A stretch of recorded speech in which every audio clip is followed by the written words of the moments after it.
Hello, bridge builders! I'm here with some exciting news. The first volume of interviews is now available on Amazon.com. The link can be found at eatlunchandboardgame.com. I promise that all proceeds from sales of this book will go right back into this podcast and channel.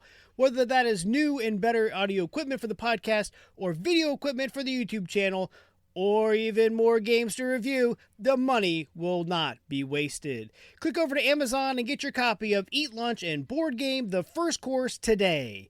And thank you for supporting the show. As you faithful bridge building listeners know, I am a huge fan of reading about board games. I then like to try and interview the author. This happened with the Beginner's Board Game Bible and its author Ben Hoppe. In his fantastic book, if you haven't bought it yet, do it, he mentioned games to help break people into this great hobby. Many of his game suggestions I had heard of or already had played, yet one game nagged at me that I really wanted to try. It was 1995's Mystery of the Abbey. It was described in his book as a next-level Clue. Clue with a little more. I was extremely interested, but then disappointed to learn that it was out of production. I then went out to look for a used copy, as I usually do, and prices fluctuated anywhere from $30 to $60. As I was hunting down a copy, I came across one at a board game flea market for $35, and I pounced on it. Sadly, it sat on my shelf as shame for over a year before finally I got it to table at a library board game event, ironically, with my coworkers. In Mystery of the Abbey, you and your fellow players are visiting monks at the serene Abbey. The next morning, the body of Brother Adelmo is discovered at the foot of the cliffs. Your group is asked by the abbot to look into the mysterious death of the brother and investigate the Abbey and its inhabitants to discover who killed the beloved Brother Adelmo. So, does Mystery of the Abbey do enough to separate itself from the classic game of Clue? Was it worth the hunting and searching for it? Did Ben Hoppe lead me astray? Can it be played in a lunch hour? Let's find out.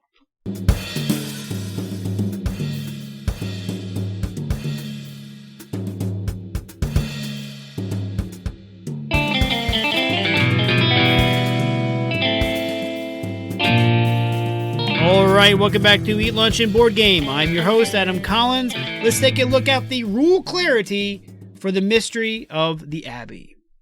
A quick note, I am basing this review off the Days of Wonder edition post-2005. The rules look more intimidating than they really are. Do not let the size of the pages or the fact that they are 8 full pages fool you. The rules are quite clear with pictures and examples to help you along. Time to explain to newcomers. I didn't think I'd have to put it this way, but if you're playing with someone that has no understanding of Clue, it will take about 20 minutes to explain this game. Otherwise, it should take about 10 to 15 minutes. The object of the game is simple. Score the most points when someone makes an accusation about who they believe killed Brother Adelmo. This might seem odd. The person who deduces the culprit doesn't win? Nope. It is points-based. More on this later. It is also the part that really needs some explanation. A good solid read through the rulebook is what we did, and what I would suggest you do before bringing this to your office coworkers. Gameplay. To set up, place the large, beautifully illustrated board showing the Abbey in the middle of the play area. Each monk selects a color and receives a suspect sheet and a folder for hiding it. These nice folders also act as a reference sheet. Place all the monks in the ecclesia, or the chapel. Next, roll the custom dice until a color matching one of the monks in play appears. Place each die into one of the confessionals. These should be different colors. Shuffle the 24 suspect cards to remove one from the game and place it under the board. A quick other, you can download a sleeve similar to the evidence folder for Clue for safekeeping. This hidden monk is the killer.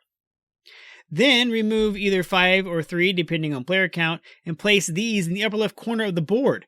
Deal the remaining out evenly to the monks. Each monk should take a moment to mark these suspects off on their supplied sheet. Take note that each monk has a different combination of characteristics: bearded or clean-shaven, thin or fat, their words, not mine. The new version, which I'll talk about in a minute, is bellied or slender. Not sure if that's any better. They could be either hooded or bald, or be one of 3 different orders: the Templars, the Benedictine, or the Franciscans, and lastly, one of 3 different titles: Father, Brother, or Novice. Next, roll the remaining die until a color of a playing monk appears. This is the first player. The monk takes the mass deck and the bell, which is an actual miniature metal bell with a working clanger, placing the bell on the 1 of the first mass deck. Take a quick second to make sure that the mass deck counts up from 1 to 8. Now, with the setup completed, it's time to play. The Abbey is divided up into 10 different types of rooms, each with a different function. The Ecclesia, the chapel, is where each monk starts the round. At the end of each round, they are called back for Mass. It is also where a monk must repent. More on that in a bit. Then there's the Confessorium, the confessional, which allows the monk that enters to steal a card from the last monk to visit the Confessorium, as indicated by the die. Then the die is changed to that monk's color. The Crypta offers a card that allows the monk to take a second turn. Quick note, this room is missing in the latest version, and I'm not sure how I feel about that. When a monk enters the Scriptorium, a Scriptorium card is drawn. These cards represent books. If they are marked with a rose, they are kept secret by the monk who has it to be played at a later time that is most advantageous to that monk. If it does not have that rose, it is read aloud and its effects happen immediately. If a monk possesses the fewest suspect cards in hand, the Bibliotheca, or library, may be visited. This action can only be taken once. Draw a Bibliotheca card, read it aloud, and apply any effects as directed. Then the Parlatorium, or the parlor, has 2 different functions depending on the suspect card deck on the board. If cards are still available, draw one. If not, the monk may ask any other monk to show a suspect card that has 1 or 2 characteristics. This room is very valuable throughout the game. Each monk has a place to keep their belongings. This cellula, or cell, is just the place. However, a monk may enter another monk's cell. By doing so, a card is randomly taken from the monk's hand that belongs in that cell. This comes at a risk, however. If you are caught by the owning monk, meaning the monk enters his cell with the snooping monk still inside, the card is returned and the snooper is required to go to the Ecclesia for penance. When a monk is ready to make a revelation or bring a final accusation, he must visit the capitulum. A monk can score points by deducing and making proclamations throughout the game. This new wrinkle adds a nice layer to the clue-like game. To make a proclamation, a monk must be in the capitulum and then state something believed to be true. The killer has a beard. The killer wears a hood. It cannot be the killer is not a Benedictine. You must say something that is true. These score points at the end of the game if they're correct. I'll cover this again in a few more minutes. The last 2 types of rooms, the aula and the claustrum, have no action. They're empty rooms that tend to join these other rooms together. On a turn, the monk in possession of the bell and mass card moves the bell 1 space closer to mass. Then the monk may move 1 or 2 rooms. Rooms are connected by doorways and signified by color changes in the flooring. A monk may not leave and re-enter the same room on the same turn. If entering a room with another monk, an encounter happens. The entering monk may ask a question of the monk already in the room. Any question can be asked except one that would require the question to give a name of a suspect. You can, however, ask if that monk has eliminated a specific person. The questioned monk has 2 options. Take a vow of silence and not answer, placing your finger over your lips in the classic shh sign. Or answer the question and then ask the questioner a question. Lies cannot be told. We are holy monks, after all. We are bound by a vow of honesty. Then the action of the room takes effect as I just covered. Play then passes to the right. If the bell is already on the 4 of the current mass card, then mass occurs. All monks return to the chapel, give the mass card directed amount of suspect cards to the monk on your left, and then draw an event card. Read the event aloud, follow what it says, and pass the mass cards to the next monk, who then places the bell on the 1, and a new turn starts. Okay, the last few things to cover are penance, revelations, and accusations. If a monk is caught in another cellula, makes a false accusation, or forgets to move the bell or call for mass, that monk must repent. The monk is moved to the ecclesia, the chapel, and loses a turn. While in penance, this monk may not be asked or ask any questions. If penance happens just before mass, his first turn in the next round is forfeit. Revelations I've already covered.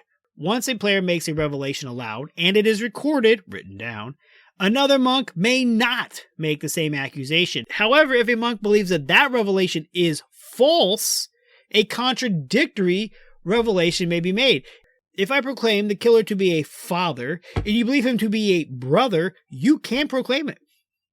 An accusation requires a monk to enter the capitulum and announce who he believes to be the killer of Brother Adelmo.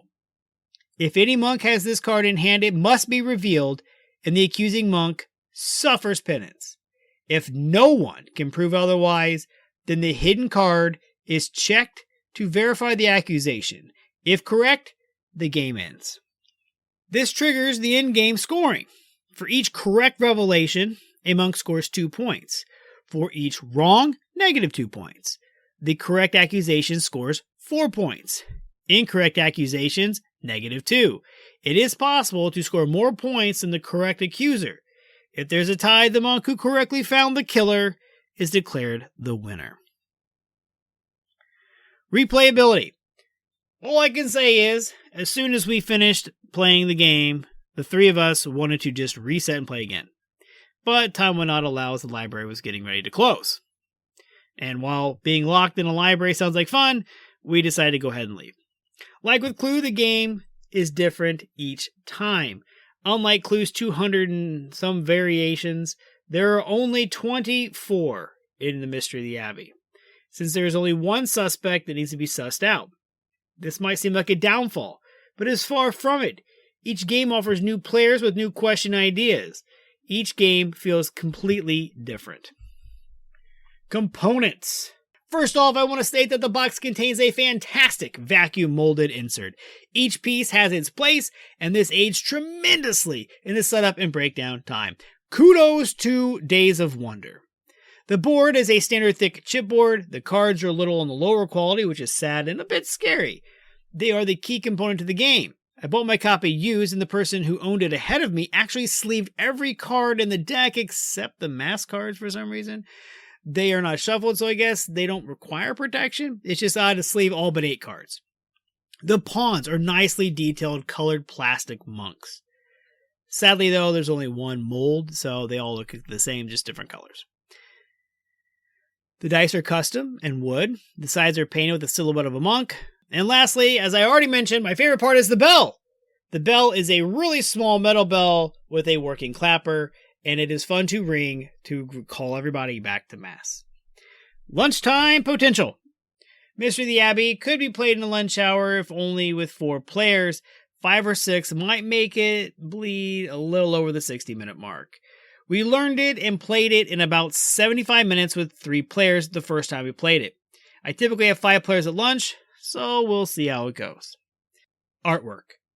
The artwork and illustrations by Julien Duval and Emmanuel Roudier work very well. Each of the 24 monk suspects are different, but they all feel like they belong in the game together. Each one looks like the other in matching characteristics. The artwork on the board is stunning. There are a lot of little details in the simple layout of the Abbey. Expansions.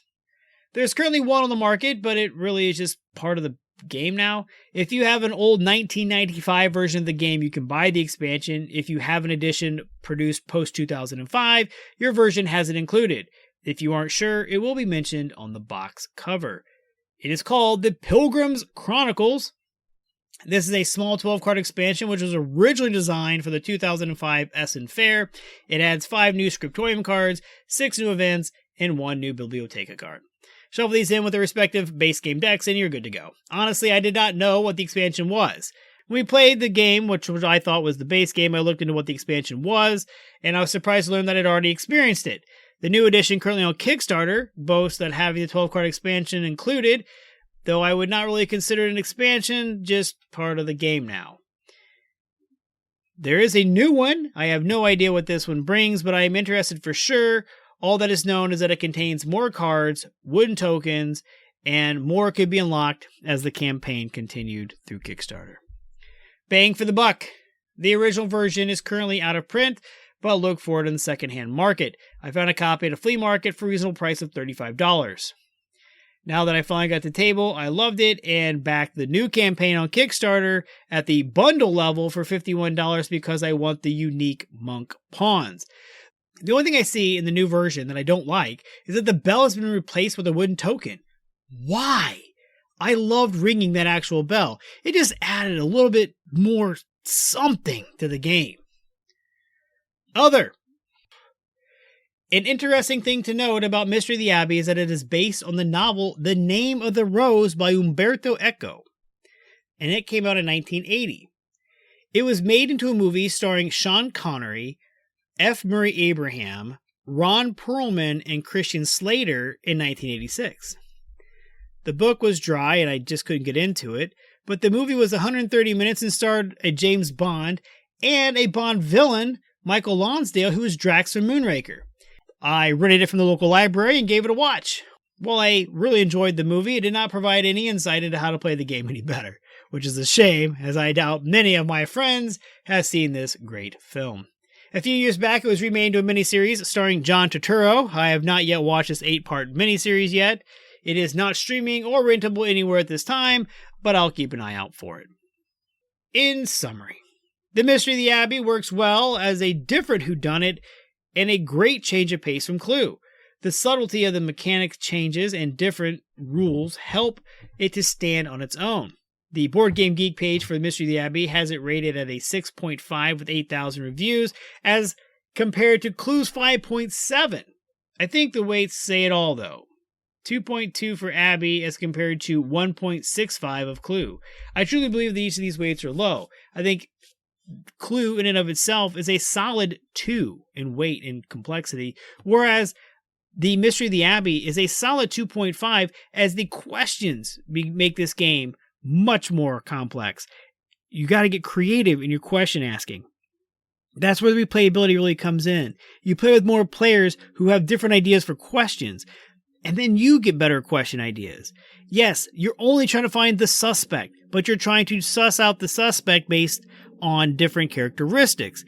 And that's what makes this game so much fun, is that at the end of every round, you have to hand off some of your cards to the player on your left. This can make it very complicated as you try to hold one so that nobody else knows that one monk. But you have to remember what monk you're not handing off. But also as the rounds increase, you have to hand over more and more cards. As this goes on, you may not have enough cards to hand over, so you have to hand over your whole deck. There's something about the way it all comes together in the end that makes playing Mystery of the Abbey feel very similar and yet completely different to Mr. Pratt's Clue. I highly recommend picking up a copy of Mystery of the Abbey if you can find it. If not, the new one is due out next July of 2024, as the Kickstarter just wrapped up with just shy of $60,000 and over 1,200 backers. I'm looking forward to it. You should be looking forward to it. Find this game, find somebody who's got it, and give Mystery of the Abbey a chance. Also, go find the movie. It's a fun little way to watch Sean Connery and Christian Slater solve a murder. As usual, you can reach out to me at eatlunchandboardgame.com. Find me on Facebook at facebook.com/eatlunchandboardgame. Send me a message, send me a game suggestion at podandbox.com/eatlunchandboardgame. And you can always email me at eatlunchandboardgame@gmail.com. And remember, board games build bridges.